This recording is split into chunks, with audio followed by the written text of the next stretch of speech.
Hi everyone, तो आप सबका एक बार फिर से स्वागत है मेरे चैनल डिवाइन मैथ्स 101 में। चिल्ड्रन, मैं चैप्टर नंबर 7 सॉल्व कर रही हूँ क्लास 9 की मैथ्स एनसीईआरटी बुक से। ट्राइंगल्स चैप्टर का एक्सरसाइज 7.2 का आज मैं क्वेश्चन नंबर 6 का सॉल्यूशन लेकर आई हूँ। और यकीन मानिए ये सॉल्यूशन बहुत इजी है, आपको तुरंत समझ में आएगा। और आप इसका देख ही सकते हैं मैंने कितने छोटे मेथड से इसको समझाया हुआ है, राइट।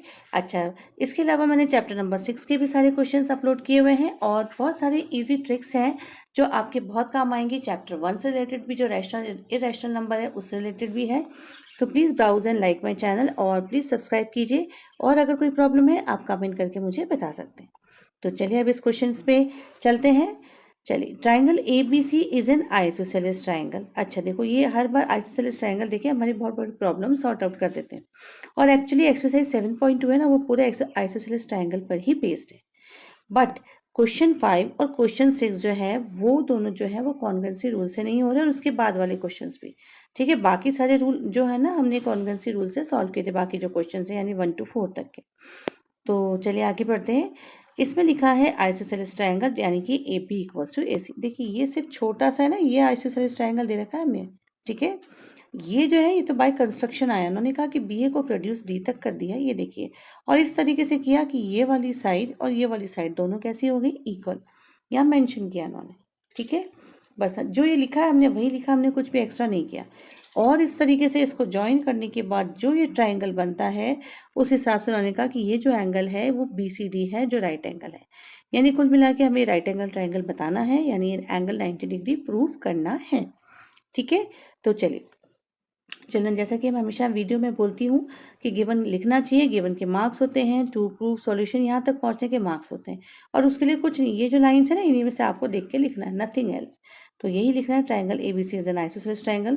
तो मैंने लिख दिया A B equals to A C. और ये पूरी चीज़ भी आप चाहें तो लिख सकते हैं, B S produce to D such that A D equals to A B. और मैंने इसको डायरेक्ट लिखा है, ऐसा ज़रूरी नहीं है, हम डायरेक्ट भी लिख सकते हैं। ठीक है, इसको मैंने लिखा A D equals to A B, given, ये भी गिवन का पार्ट है तो वो लिख दिया। इनको इक्वेशन नाम देने से हमारे लिए इजी हो जाता है, इसलिए मैंने यहाँ पे नाम दे दिया ताकि हम इनको डायरेक्ट यूज़ कर सकते हैं आगे। या आपकी चॉइस है, आप लिखें या नहीं लिखें, 1 and 2। ठीक है, चलिए अब हमें क्या प्रूफ करना है। प्रूफ करने वाली लाइन ये रही, B C D is a right angle triangle. तो हमने यही लिखा, B C D is a right angle, sorry B C D is a right angle. Triangle की बात नहीं हो रही है, हमें सिर्फ राइट एंगल प्रूफ करना है ना। क्या प्रूफ करना है, मैं यहाँ पे आपको दिखा देती हूँ। ये वाला, ये दिख रहा है आपको पूरा, इसको कितना प्रूफ करना है, इसे हमें लाना है 90 डिग्री। ठीक है, तो चलो पता है हमने क्या किया। आप जानते हैं आइसोसेलेस ट्राइंगल की प्रॉपर्टी सी, मैंने मान लिया कि ये एंगल है एक्स। तो डेफिनेटली ये वाला एंगल भी आप समझते हैं ना एक्स होगा। और सपोज ये वाला जो एंगल है, इसको मैं ब्लू से शो करती हूँ। देखिए ये एंगल है सपोज वाई, तो ऑब्वियसली ये वाला एंगल भी कितना हो जाएगा आपका वाई। बस हमको यही मान के चलना है। हमेशा ऐसे छोटी छोटी चीज़ें हमें क्वेश्चन में ले लेनी चाहिए, उससे हमारा क्वेश्चन बहुत ईजी हो जाता है। Always label the angles accordingly.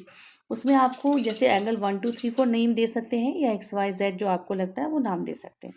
तो मैंने भी यही किया, label the equal angles as X and Y respectively. Respectively यहाँ नहीं लिखा मैंने, आप लिख सकते हैं यहाँ पे as shown in the figure. अब देखो मैंने फिगर में ऑलवेज लेबल करना, ये दोनों आइसोसेलेस ट्राइंगल है, ये आइसोसेलेस है तो आपको पता है बेस एंगल इक्वल होंगे। आप सिमिलरली ये भी एक आइसोसेलेस ट्राइंगल बन गया, क्योंकि ये साइड और ये साइड इक्वल है, तो ये दोनों भी क्या होंगे, बेस एंगल होंगे, और ये दोनों भी कैसे होंगे, इक्वल।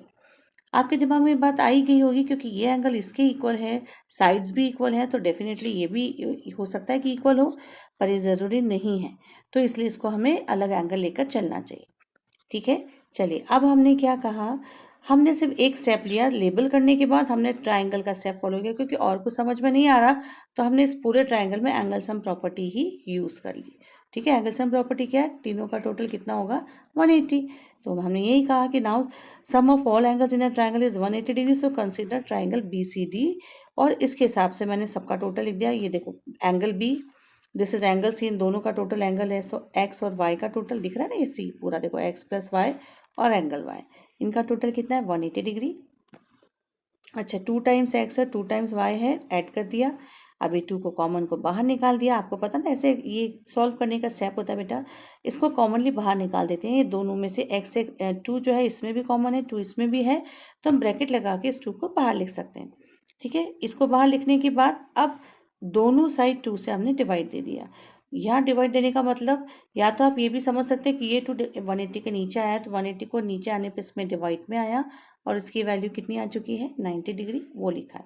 ठीक है, तो ये स्टेप आप डायरेक्ट लिख सकते हैं। यहाँ मेरे को अगर आप चाहें तो आप ये लिख सकते हैं डिवाइड बोथ साइड बाय 2। ये स्टेप हमने करा जिससे हमारी इक्वेशन सॉल्व हो जाएगी।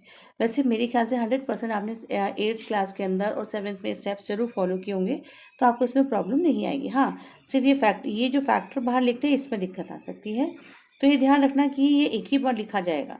आप लोग सोचते हैं कि यहाँ तो 2 बार है और यहाँ 1 बार, वो इसलिए बेटा क्योंकि यहाँ ब्रैकेट लगा दिया, इस वजह से लिखा है। ठीक है, चलिए अब x प्लस वाई की वैल्यू आ गई 90। अब देखो x प्लस वाई का टोटल जब 90 डिग्री आ गया ना, और x प्लस वाई एक्चुअली कौन सा एंगल, BCD, और ये मैंने यहाँ लिख दिया, ये रहा। यहीं पे मैंने यहाँ पे मेंशन कर दिया कि x प्लस वाई क्या है, BCD कितना है 90 डिग्री, क्योंकि ये देखो BCD angle BCD equals to x plus y. So हो गया ना कितना सॉल्व। देखने पे लग रहा था कि बहुत डिफिकल्ट है, बड़ा क्वेश्चन है, but now we can easily से यहाँ पे सॉल्व हो गया और इसमें कोई प्रॉब्लम भी नहीं आएगी। आई होप आपको ये सॉल्यूशन समझ आया होगा। थोड़ा अगर मैंने फास्ट समझाया तो आप बता सकते हैं कमेंट करके, मैं नेक्स्ट टाइम से स्लो कर लूँगी। And till then please like and subscribe my channel. और एक और रिक्वेस्ट है, प्रेस द बेल